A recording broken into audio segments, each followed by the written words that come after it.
وسنحاول من خلال وسائل التفاوض والمشاورات والحوارات التي ستجري. پێشهاتەکانی ناوچەکە و سووریا بە تایبەت بۆ چوونی هەموو لایەنە دژبەیەکەکانی بە ئاراستەی چارەسەری کێشەی کورد لە باکوور و ڕۆژاوای کوردستان گۆڕیوە. لە ئەنقەرە و ئیمراڵی دیمەشق و حەسەکە باسباسی پێکەوە ژیان و ئاشتیە. کوردانی پارچەکانی دیکەش بە تایبەت هەرێمی کوردستان بە پێشهاتەکان خۆشحاڵن و پاڵپشتی لە گوتاری ئاشتیخوازی دەکەن بۆ ئەوەی ڕەنج و مەینەتی دەیان ساڵەی کورد لە ناوچەکە کۆتایی پێبێنرێت. لە دوایین دوو پێشهاتی هاوکاتدا لە تورکیا و سووریا دەسەڵاتداران و ئۆپۆزیسیۆن لە کورد و تورک و عەرەب و پێکهاتە جیاوازەکان هاوڕان لەسەر دەستپێکردنی پرۆسەیەکی گشتگیری ئاشتی و پێکەوە ژیان. پێشهاتی یەکەم کۆبوونەوەی شاندی دەمپارتیە لەگەڵ عەبدوڵڵا ئۆجەلانی ڕێبەری زیندانیکراوی پەکەکە کە تێیدا ئۆجەلان نەخشە ڕێگایەکی بۆ دەوڵەت و لایەنە سیاسیەکانی تورکیا ناردووە و چاوەڕێ وەڵامی ئەرێنی بدرێتەوە تا ئەویش دەسەڵات و پێگەی خۆی بۆ دەستپێکردنی دانوستانی گەرم و گوڕی ئاشتی بەکاربێنێت.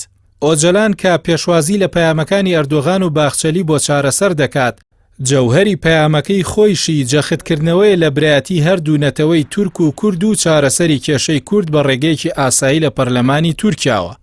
تؤذي المؤسسات العامة والحياة العامة. هاوکات لە دیمەشقەوە پەیامێکی ئەرێنی بۆ ڕۆژاوای کوردستان ڕەوانە کرا کاتێک کە ئەحمەد شەرع سەرۆکی ئیدارەی نوێی سووریا ڕایگەیاند هێزە کوردیەکان دەبن بە بەشێک لە سوپای دەوڵەت. ئەحمەد شەرع لە میانی بەرنامەیەکی تەلەڤیزیۆنیدا بە ئاراستەی ئاشتی و چارەسەری پرسی کورد قسەی کرد و جەختی کردەوە کە کورد بەشێکە لە سووریا و لەگەڵ هێزەکانی سووریای دیموکراتیش لە دانوستاندان بۆ چارەسەری کێشەی کوردی ڕۆژهەڵاتی سووریا کە مەبەست لێی ڕۆژئاوای کوردستانە. کۆکردنەوەی سەرجەم هێزەکانی سووریا بە هەسەدەیشەوە لە چوارچێوەی وەزارەتی بەرگری سووریادا داواکاری ئیدارەی خۆبەڕێوەبەری کورد و هەسەدەیە کە ئێستا کۆدەنگی هەمووانی لەسرە. ئەوەش هەنگاوێکی گرنگی دیکەیە بە ڕاستەی چارەسەری کێشەی کورد. بە بڕوای ڕۆشنبیران و چاودێرانی سیاسی، پەیامە سیاسیەکان لە تورکیا و سووریاشەوە لەبارەی پرسی کورد و پرۆسەی ئاشتی دەرفەتێکن بۆ چارەسەری تاواتی کێشەی کورد و کۆتایی هێنان بە شەڕ و ململانێ کە تەنیا ماڵوێرانی بۆ کورد هێناوە.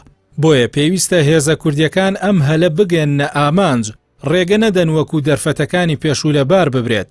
پەروین بوڵدان ئەندامی شاندی دەمپارتی بۆ لای ئۆجەلان کە پێشتریش بەشێک بووە لە دانوستانەکانی پرۆسەی ئاشتی ئێستا دەڵێت ئەگەر بە یەک ڕستە گوزارش لە پرسی ئاشتی ئەم جارە بکەین دەتوانین بڵێین بەراورد بە پرۆسەکانی ئاشتی لە پێشوودا ئەم جارە زۆر هیوادارترین. Kürt sorunu dahil bütün sorunların çözüm adresi Türkiye Büyük Millet Meclisi.